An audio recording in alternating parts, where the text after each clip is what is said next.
The orc girl dropped her bedroll onto the splintered boards of the loft and winced as dust puffed up around her boots.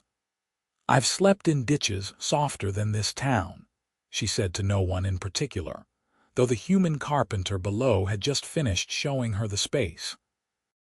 She hadn't meant for him to hear it, but his footsteps paused on the ladder, and she caught the ghost of a smile crossing his weathered face before he descended without comment. Orla Dane had been moving for 6 years straight, ever since she'd left her clan's territory in the northern hills. She worked as a scout, taking contracts from merchant caravans that needed someone who could track, hunt, and handle trouble without asking for much in return. The town of Millreach sat at the edge of farmland that bled into forest, and she'd arrived 2 days earlier with a caravan that no longer needed her services. The traders had paid her off and rolled on toward the coast. She'd meant to follow within a day, but the next contract she'd heard about wouldn't start for another week, and the coin in her pocket would stretch further if she stayed put.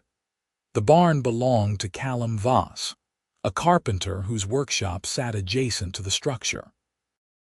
He'd agreed to rent her the loft for a handful of copper coins per night.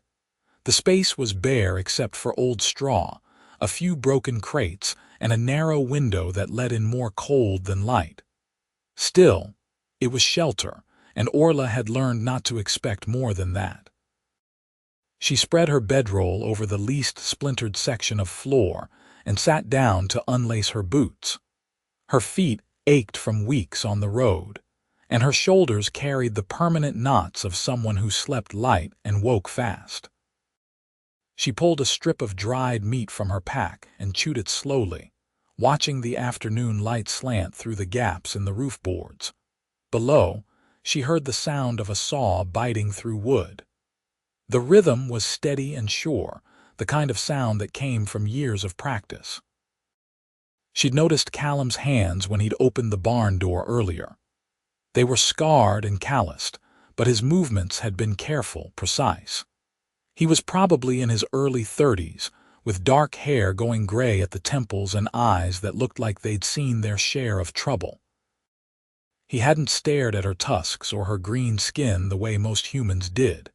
He'd simply named his price, shown her the loft, and gone back to work. That night, Orla lay on the hard floor and stared at the roof beams. The wind rattled through the cracks, and she pulled her cloak tighter. She'd been serious about the ditches. Some of them had been softer. The next morning, she woke to the sound of hammering. She climbed down the ladder and found Callum in his workshop, planing a long board. The air smelled of sawdust and oil. He glanced up when she passed, but didn't speak. Orla appreciated that. She'd had enough of people who felt the need to fill every silence with words. She spent the day walking the perimeter of Millreach, getting a feel for the town. It was small, practical, and unfriendly in the way that frontier settlements often were.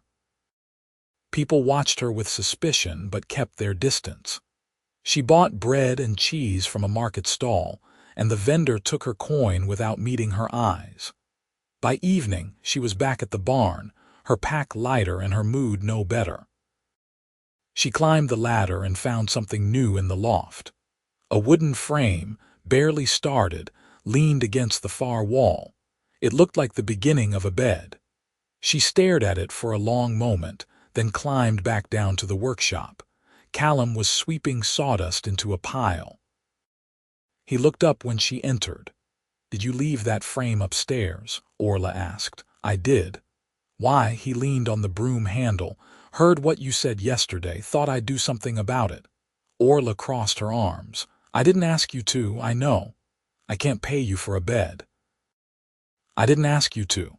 She studied him, trying to figure out what he wanted. People didn't do things for free, especially not for orcs. "What's the angle?" Callum shrugged.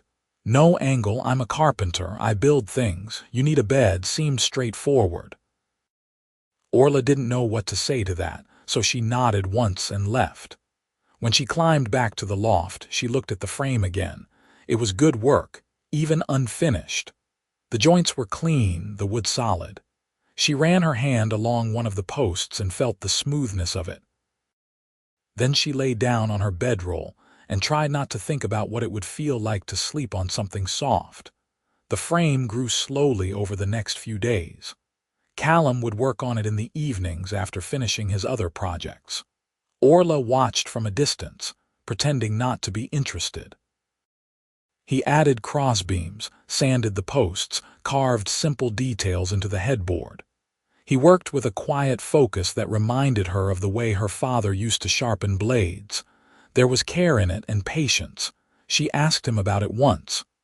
"Why are you taking so long? Good work takes time." "You could slap it together in an afternoon." "I could," he agreed, "but I won't." Orla didn't understand him. She'd been around humans her whole life, and most of them fell into predictable patterns. They were afraid, or greedy, or cruel, or occasionally kind in a way that expected something in return. Callum didn't fit any of those molds. He was just steady. On the 5th night, she sat on a crate near the unfinished bed and ate her dinner. Callum climbed the ladder with a lamp and set it on the floor. He knelt beside the frame and tested the joints, making sure everything was square. "You don't have to stay up here while you work," Orla said. "It's your barn. Doesn't bother me. I'm not much for conversation." "That makes two of us." They sat in silence for a while. Orla listened to the rasp of sandpaper against wood. It was a soothing sound, rhythmic and purposeful. "Why'd you come to Millreach?" Callum asked eventually. "Waiting on a contract. There's a caravan heading east in a few days. They need a scout." "You do that a lot. Move around. It's the work." "Seems like hard work." Orla shrugged. "It's what I'm good at." Callum nodded and went back to sanding.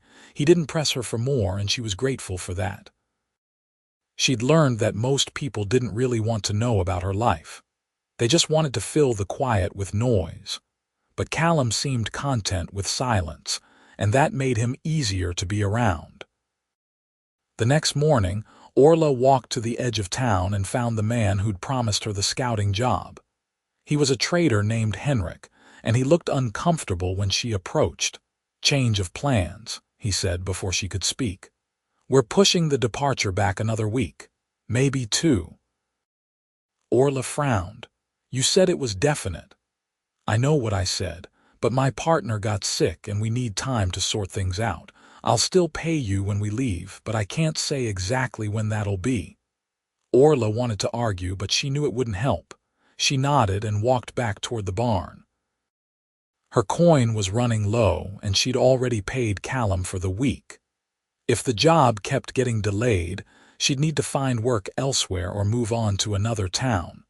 When she reached the barn, she found Callum in the workshop, measuring a piece of wood. She hesitated in the doorway, then stepped inside. "My contract got delayed," she said. "I'll need to stay longer if that's all right." "It's all right. I'll pay you when I get paid. I'm not worried about it." Orla shifted her weight. "Why not?" Callum set down his measuring tape and looked at her. "Because you'll pay me. You seem like the kind of person who keeps her word." It was such a simple statement, but it hit her harder than she expected. She swallowed and nodded. "I am." "Then we're fine."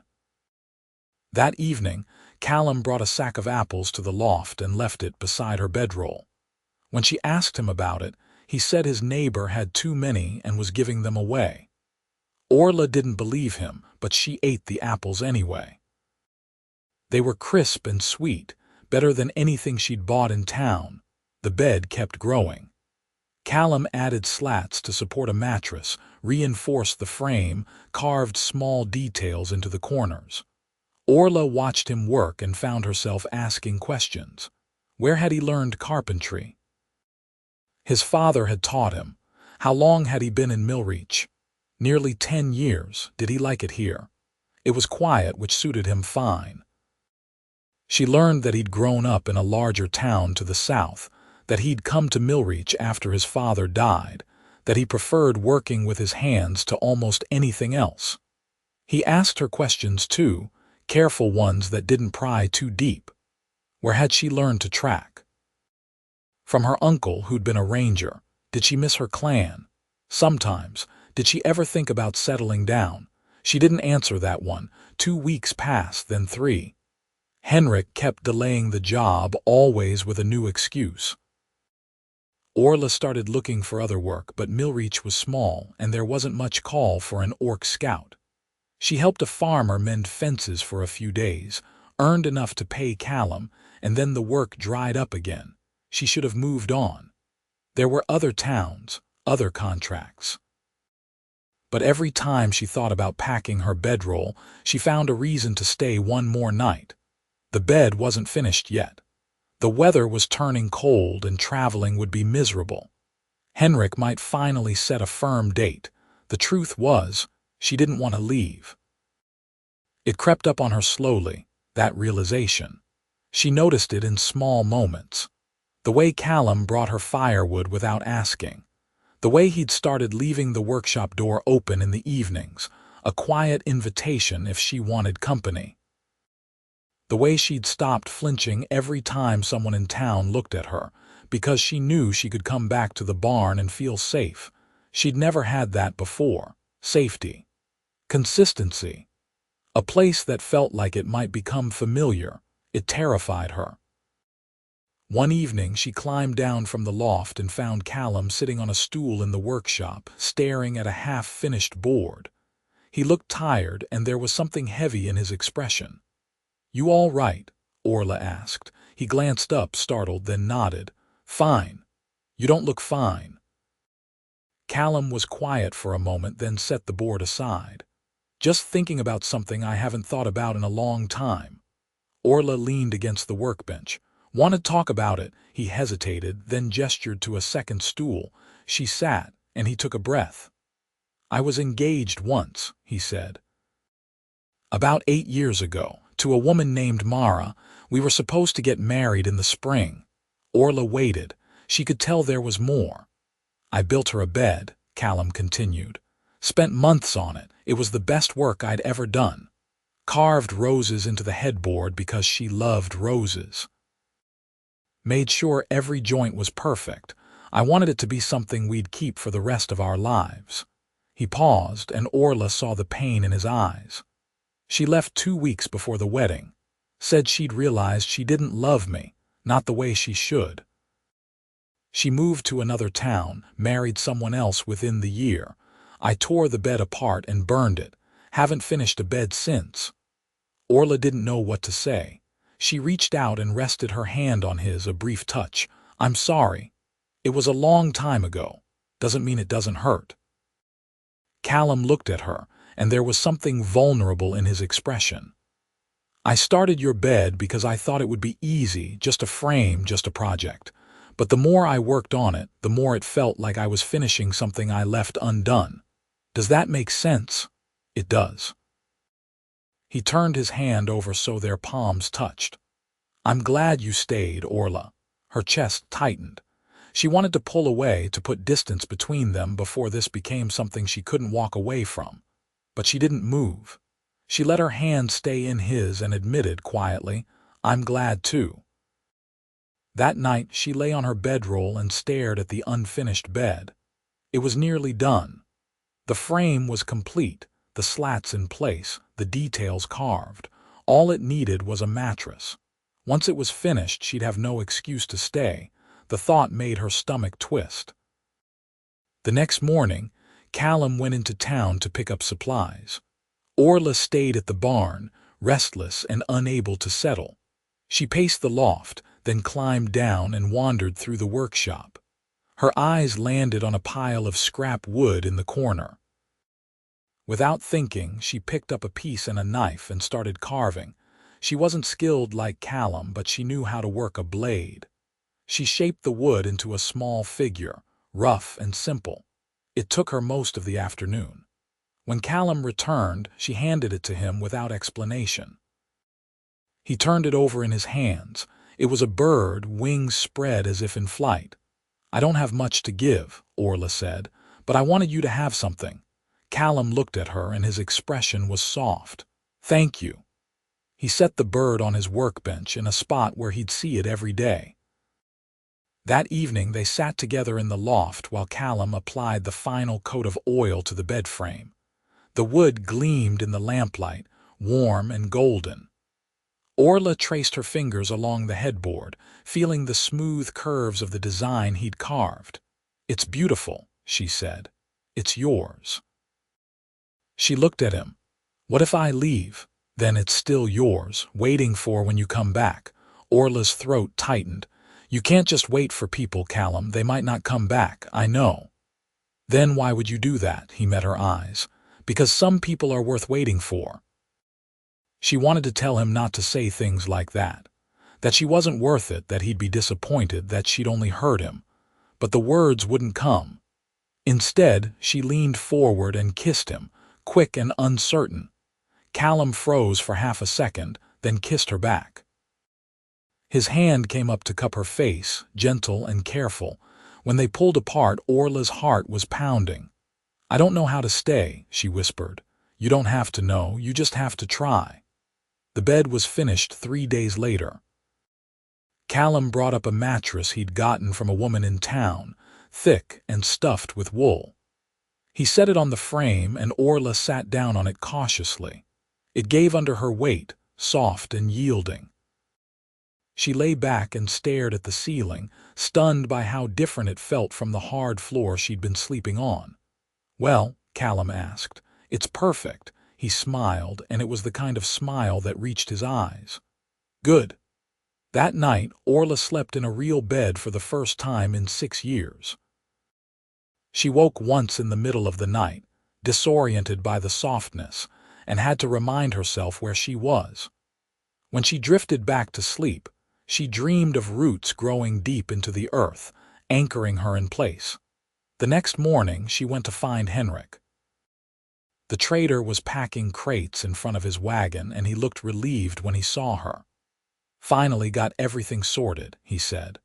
"We're leaving tomorrow at dawn. You still interested?" Orla opened her mouth to say yes. The word was right there, familiar and easy, but it wouldn't come out. "I need to think about it," she said instead. Henrik frowned. "I can't hold the job forever. I know. I'll let you know by tonight." She walked back to the barn slowly, her mind racing. She'd always moved on. It was what she did. She didn't stay in one place long enough to get attached, didn't let herself care too much about anything she couldn't carry on her back. It was safer that way. But safety wasn't the same as happiness, and she was starting to understand the difference. When she reached the barn, she found Callum in the workshop, building a chair. He looked up when she entered, and she could see the question in his eyes. "Henrik's leaving tomorrow," she said. Callum set down his tools. "Are you going with him?" "I don't know." He stood and walked over to her. "What do you want, Orla?" She looked at him, this steady, patient man who'd built her a bed without asking for anything in return. "I want to stay, but I don't know if I can." "Why not?" "Because I've never stayed anywhere. Because I don't know how to let myself need someone." "Because what if I try and I'm terrible at it?" Callum took her hands. "Then you'll be terrible at it and we'll figure it out together. But you don't have to decide your whole life right now. Just decide about tomorrow." Orla thought about the bed upstairs, about the way the mattress had cradled her through the night. She thought about the small carved bird on Callum's workbench, about the way he'd looked at her when she kissed him. She thought about what it might be like to stop running. "I'll stay," she said. "At least for a little while longer." Callum's face broke into a grin, and he pulled her into a hug. She wrapped her arms around him and held on tight, feeling the solidity of him, the warmth. For the first time in years, she let herself imagine a future that didn't involve packing up and moving on. She went to Henrik that evening and turned down the job. He grumbled but didn't seem surprised. When she walked back to the barn, the sun was setting, painting the sky in shades of orange and pink. Callum was waiting for her in the doorway of the workshop. "So you're staying," he said. "I'm staying. For a little while, for as long as it feels right," he nodded, satisfied. That's enough for me. The weeks that followed were strange and wonderful. Orla found work helping a local hunter track game which brought in enough coin to pay Callum and buy her own food. She started spending more time in the workshop, learning the basics of carpentry. Callum taught her how to measure and cut, how to join pieces without nails, how to read the grain of the wood. She wasn't a natural, but she was determined and he was patient. They fell into a rhythm. Mornings were quiet, each of them working on their own tasks. Afternoons, they'd share a meal, usually something simple that Orla cooked over the fire. Evenings, they'd sit together and talk, or sometimes just exist in comfortable silence. Callum told her stories about the furniture he'd built over the years, the clients he'd worked for, the mistakes he'd made.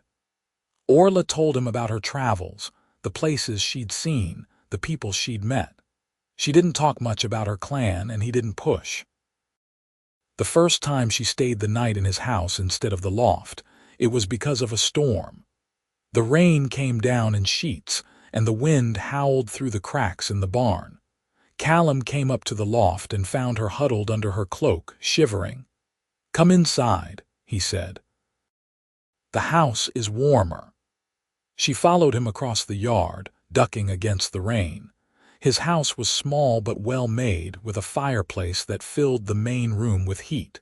He gave her a blanket and made tea, and they sat by the fire until the storm passed. When it was time to sleep, he offered her his bed and said he'd take the floor. She argued, and they ended up sharing the bed, lying on opposite sides with careful space between them. In the morning, she woke to find his arm draped over her waist. He was still asleep, his breathing slow and even. She stayed still, not wanting to wake him, and let herself enjoy the closeness. When he finally stirred, he pulled back with a mumbled apology. She caught his hand before he could move too far. "It's all right," she said. After that, she stayed in the house more often. The loft became a place to store her pack, a reminder of where she'd started but not where she had to be. Callum never asked her to stay. He just made space for her, and she filled it gradually, one day at a time. Autumn deepened into early winter. The trees lost their leaves, and the air turned sharp and cold. Orla helped Callum winterize the barn and the house, stuffing gaps with cloth and stacking firewood. She'd never prepared for winter before. She'd always moved south before the snow came. But this year she was staying, and the thought didn't scare her as much as it used to. One evening they were sitting by the fire when Callum asked her about her clan. "You don't talk about them much," he said. "Do you miss them?" Orla stared into the flames. "Sometimes, but I left for a reason." "What reason?" She was quiet for a long moment. "They wanted me to marry someone I didn't love. It was a political thing, joining two families. I told them I wouldn't do it, and they said I was being selfish, so I left." Callum's expression darkened. "They shouldn't have tried to force you." "I know, but it's how things are done in my clan, duty over everything else." She looked at him. "I spent 6 years running because I was afraid they'd find me and drag me back, but I think I kept running even after I didn't need to. It became a habit. And now I'm trying to break the habit." He reached over and took her hand. "You're doing well." She smiled, small but genuine. "You think so? I know so." Winter arrived in earnest a few weeks later. The first snow fell on a quiet afternoon while Orla was in the workshop, sanding a small box she'd been working on. She glanced out the window and saw the flakes drifting down, soft and white. She set down her tools and walked outside, tipping her face up to the sky. Callum joined her, his breath misting in the cold air. "First snow." "I've seen snow before," Orla said, "but I've never watched it from somewhere that felt like home." He looked at her, and there was so much warmth in his eyes that it made her chest ache. "Is that what this is? Home?" She thought about it, really thought about it. She thought about the bed upstairs, about the way Callum smiled when she got a joint right, about the small routines they'd built together. She thought about the way she didn't flinch when the townspeople looked at her anymore, because she knew where she belonged. "Yeah," she said, "I think it is." Callum pulled her into a kiss, slow and deep. When they broke apart, he rested his forehead against hers. "I love you, Orla." Her breath caught. She'd been waiting for those words, hoping for them and dreading them at the same time. Because once they were said, there was no taking them back. Once they were said, this became real. "I love you too," she whispered. They stood in the snow, holding each other, while the world turned white around them. Orla felt something shift inside her, some old fear finally letting go. She'd spent so long running, so long convinced that staying meant losing herself. But standing here with Callum, she realized that wasn't true. Staying didn't mean losing herself. It meant finding the part of herself she'd been missing. That night, they lay in bed together, the blankets piled high against the cold. Orla rested her head on Callum's chest and listened to the steady beat of his heart. Outside, the snow continued to fall, blanketing the town in silence. "Tell me about the bed you built for Mara," she said quietly, Callum's hand stilled on her back. "Why? Because it's part of your story. And I want to know all of you." He was quiet for a moment, then began to speak. He told her about the roses he'd carved, about the hours he'd spent choosing the perfect wood, about the hope he'd felt with every piece he'd fitted together. He told her about the night Mara had left, about the way he'd felt like a failure, about the years he'd spent avoiding anything that reminded him of that pain. "But finishing your bed," he said, "it didn't feel like opening an old wound. It felt like closing it." Orla lifted her head to look at him. "I'm glad. Me too." She kissed him, soft and lingering, then settled back against his chest. The wind rattled the shutters, but inside the house was warm. Orla closed her eyes and let herself drift, safe and still and home. The winter passed in a blur of quiet days. Orla continued working with the local hunter, and Callum took on projects for townspeople who needed furniture or repairs. They celebrated the Midwinter Festival together, a small gathering at the tavern where Orla drank too much mulled wine and laughed harder than she had in years. Callum watched her with a soft smile, and when they stumbled back to the house that night, he kissed her in the doorway and told her she was beautiful. She didn't believe him, but she loved that he thought so. One particularly cold evening, they were both in the workshop, working on separate projects. Orla was trying to build a shelf and it was going poorly. The pieces wouldn't line up and she was getting frustrated. "Why won't this work?" she muttered, glaring at the wood. Callum came over and examined it. "You cut this piece at the wrong angle, see here," Orla groaned.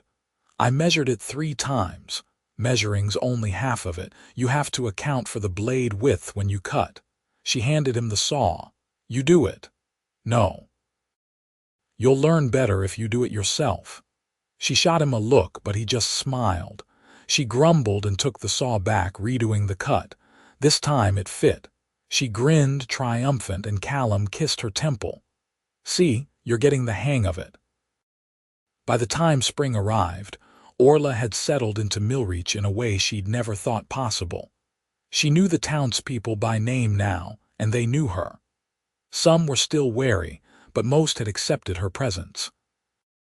She'd helped enough of them with tracking or hunting that they saw her as useful, and that went a long way toward easing their discomfort.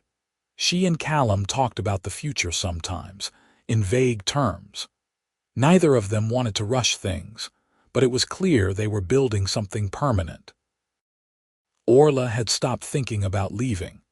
She still kept her pack ready, a habit she couldn't quite break, but it gathered dust in the corner of the loft. One warm afternoon, in early spring, Callum took her to a clearing a few miles outside of town. It was a beautiful spot, surrounded by trees and filled with wildflowers. A small stream ran through it, and the sound of the water was soothing. "Why'd you bring me here?" Orla asked. Callum gestured to the clearing. I've been thinking about building a house. A real house, bigger than the one I have now. I thought this might be a good spot. Orla looked around, imagining it. A house here would be perfect. Private, peaceful, close enough to town but far enough to feel separate. It's a good spot, she said. I was thinking we could build it together. She turned to him, surprised. If you want to, her heart swelled. You want to build a house with me? I want to build a life with you. The house is just part of it. Orla felt tears prick her eyes and she laughed to cover the emotion. You're going to make me cry, you sentimental fool. Callum grinned and pulled her into his arms. Is that a yes? It's a yes. They spent the rest of the afternoon walking the clearing, planning where the house would sit, where the garden could go, where they'd put a workshop. Orla had never planned anything more than a few days ahead, and now she was thinking in terms of years. It was terrifying and exhilarating in equal measure. That night, they lay in bed and talked until the early hours of the morning. They talked about the house, about what kind of furniture they'd build, about whether they'd get chickens or goats or both. They talked about what it would be like to grow old together, to build something that would last. You think you'll ever regret staying? Callum asked at one point. Orla thought about it. No, I don't think I will. Do you regret asking me to? Never. She kissed him, slow and tender. Then we're good. They started work on the house in late spring. It was a massive project, far bigger than anything Orla had ever attempted. Callum drew up plans and they began clearing the land. Orla learned how to lay a foundation, how to frame walls, how to raise beams. It was hard work, exhausting and dirty, but it was also deeply satisfying. Every nail she drove, every board she placed felt like a promise. They weren't working alone. Some of the townspeople came out to help, drawn by curiosity or goodwill. The hunter Orla had worked with brought his sons, and they spent a day digging post holes. A farmer's wife brought food and stayed to help measure boards. Even the tavern keeper showed up one afternoon with a barrel of ale and a good attitude. Orla was overwhelmed by the support. She'd spent so long on the outside, convinced that she'd never belong anywhere. But here were people who decided she was worth helping, and that meant more to her than she could put into words. By midsummer, the frame of the house was standing. It wasn't finished, not by a long shot, but it was real. Orla stood in the middle of what would be the main room and looked up at the rafters. Callum came up behind her and wrapped his arms around her waist. "What do you think?" he asked. "I think it's going to be amazing. It already is." They worked through the summer and into the autumn. The walls went up, the roof followed, and slowly, the house began to take shape. Orla built shelves and cabinets while Callum worked on the doors and windows. They argued sometimes, usually over small things like measurements or design choices, but they always found a way to compromise. One evening they were sitting on the front steps of the unfinished house, watching the sun set. Orla leaned against Callum's shoulder, tired but content. "I never thought I'd have this," she said quietly. "Have what? A home, a person, a future." Callum kissed the top of her head. "You deserve all of it." She looked up at him. "So do you." They stayed there until the stars came out, wrapped in each other's warmth. The night was cool, but inside Orla felt nothing but heat. The house was finished by late autumn, just as the leaves began to turn. They moved in on a crisp, sunny day, carrying their belongings across the clearing. It didn't take long. Neither of them had much, but what they had was enough. That night they christened the house with a meal cooked over the new fireplace. Callum had made stew, and Orla had baked bread that was only slightly burned. They ate sitting on the floor because they hadn't built a table yet, and laughed about how much work still needed to be done. "We'll get there," Callum said. "I know." After they ate, they went to the bedroom. The bed Callum had built for Orla in the barn loft now sat in the center of the room, looking like it had always belonged there. They climbed into it together, and Orla sighed as the mattress gave under her weight. "Still perfect," she murmured. Callum pulled her close. "Just like you." She snorted. "You're ridiculous. And you love me anyway." "I do." They lay there in the dark, listening to the sounds of the forest outside. Orla thought about how far she'd come, from the girl who'd slept in ditches to the woman who had a home. She thought about Callum, who'd built her a bed when she hadn't even known she needed one. She thought about the life they were building together, piece by piece, day by day. "Callum," she said softly. "Yeah, thank you. For what? For seeing me. For staying. For making me believe I could stay too." He tightened his arms around her. "You don't have to thank me for that, I know. But I want to." They fell asleep like that, wrapped around each other, warm and safe and home. The winter came again, the second one Orla had spent in Millreach. This time she was ready for it. The house was stocked with firewood and food, and she and Callum had spent the autumn making sure everything was secure. When the first snow fell, Orla was inside, kneading dough for bread. She looked out the window and smiled. Callum came up behind her and looked over her shoulder. "Snowing again. I noticed, remember last year, when you said you'd never watched snow from somewhere that felt like home." She turned to face him. "I remember. How does it feel this year?" Orla thought about it. Last year, saying the word home had felt like a risk, like admitting to something she wasn't sure she deserved. This year, it felt like the simplest truth in the world. "It feels right," she said. "It feels like exactly where I'm supposed to be." Callum kissed her, and she tasted the sweetness of the moment, the quiet certainty of it. When they pulled apart, he rested his forehead against hers. "I want to marry you," he said. Orla's breath caught. "What?" "I want to marry you. I want to stand in front of everyone and say that you're mine and I'm yours. I want to build a life with you, officially, legally, in every way that matters." Her heart was pounding. "Are you asking me?" "I'm asking you." She looked into his eyes and saw nothing but love and honesty. She thought about the girl she'd been, running from a marriage she didn't want. She thought about the woman she was now, standing in a house she'd built with the man she loved. The two couldn't have been more different. "Yes," she said. "Yes, I'll marry you." Callum grinned and kissed her again, deeper this time. When they broke apart, he laughed, a sound of pure joy. Orla laughed too, dizzy with happiness. They were married in the spring in the clearing where their house stood. It was a small ceremony, just a handful of people from town and a traveling priest who'd agreed to officiate.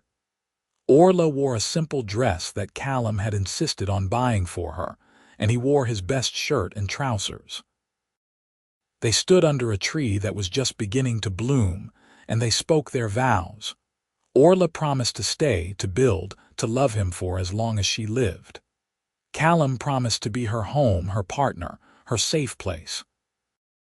When the priest pronounced them married, Callum kissed her like it was the first time, and Orla felt the last piece of her old life fall away. The townspeople cheered, and someone broke out a fiddle. They danced in the clearing until the sun set, and then they danced some more by firelight. Orla had never been much of a dancer, but Callum didn't care. He spun her around and held her close, and she felt like she was flying. When the celebration finally wound down and the guests began to leave, Orla and Callum walked back to their house hand in hand. The night was cool and clear, and the stars were brilliant overhead. "How does it feel to be married?" Callum asked. Orla thought about it. "It feels like everything I never knew I wanted." "Good answer." They went inside and closed the door behind them. The house was quiet, warm, welcoming. Orla looked around and felt a wave of gratitude so strong it almost knocked her over. This was hers. This life, this home, this man. She'd stopped running, and instead of losing herself, she'd found everything. Callum pulled her into the bedroom and they tumbled into the bed together, laughing.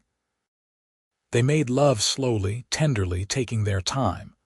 Afterward they lay tangled together, neither of them willing to let go. "I love you," Orla whispered. "I love you too." She closed her eyes and listened to the sound of his heartbeat. Outside, the world was vast and wild, full of dangers and uncertainties. But inside, she was safe. Inside, she was home. The years that followed were full and happy. Orla continued to work as a scout, taking contracts that kept her close to home. Callum's carpentry business grew, and he became known throughout the region for his skill. They built furniture together, each piece a collaboration. They tended a garden, kept chickens, and added a small barn for a pair of goats. They fought sometimes, as all couples do. Orla could be stubborn, and Callum could be too patient, which somehow made her more stubborn. But they always talked it out, always found their way back to each other. 3 years after their wedding, Orla realized she was pregnant. She told Callum one evening while they were sitting by the fire, and he stared at her for a long moment before breaking into the biggest smile she'd ever seen. He pulled her into his arms and held her tight, and she felt his tears against her neck. Their daughter was born in the spring, small and perfect. They named her Talia, and she had Orla's green skin and Callum's dark eyes. Orla had never thought much about being a mother, but the moment she held Talia, she understood what it meant to love someone more than yourself. Callum was a natural father. He built Talia a cradle and then a crib, and then a small bed when she outgrew the crib. He sang to her, told her stories, taught her to laugh. Orla watched him with their daughter and fell in love with him all over again. Talia grew quickly, curious and bold. By the time she was 3, she was following Callum around the workshop, asking questions and trying to help. Orla taught her to track animals in the forest, and Talia took to it with an enthusiasm that made Orla proud. When Talia was 5, Orla gave birth to a second daughter. They named her Ryla, and she was quieter than her sister, but no less loved. The house that had once felt so big now felt perfectly full. The girls grew up surrounded by love and laughter. They learned carpentry from their father and tracking from their mother. They played in the clearing, climbed trees, and made friends with the children in town. Orla and Callum watched them grow and marveled at how lucky they were. One evening, when Talia was 10 and Ryla was 5, the family sat together by the fire. Talia was carving a piece of wood, her tongue poking out in concentration. Ryla was curled up in Callum's lap, half asleep. Orla sat beside them, mending a shirt. "Mama," Talia said suddenly, "did you always live here?" Orla looked up. "No, sweetheart, I used to travel a lot." "Why'd you stop?" Orla glanced at Callum, who smiled. "Because I found something worth staying for." "What?" "Your father, this home, the life we built together." Talia thought about that, then nodded. "I'm glad you stayed." "Me too." Ryla stirred in Callum's lap and mumbled something about needing a drink. Callum got up to get her water, and Talia went back to her carving. Orla watched them, her heart full to bursting. She thought about the girl she'd been, sleeping in ditches and moving from place to place. She thought about the bed Callum had built, about the way he'd seen her when she couldn't see herself. She thought about all the moments that had led her here, to this house, this family, this life. She wouldn't change a single thing. Later that night, after the girls were asleep, Orla and Callum lay in bed together. The house was quiet, the fire banked low. Callum reached over and took her hand. "Happy?" he asked. Orla thought about it, really thought about it. She thought about the ditches she'd slept in, the towns she'd passed through, the years she'd spent running. She thought about the bed beneath her, the man beside her, the children asleep down the hall. "More than I ever thought possible," she said. Callum squeezed her hand. "Good." They lay in the dark, listening to the sounds of the house settling around them. Outside, the wind whispered through the trees, and somewhere in the distance, an owl called. But inside, everything was still and warm and safe. Orla closed her eyes and let herself drift. She was home.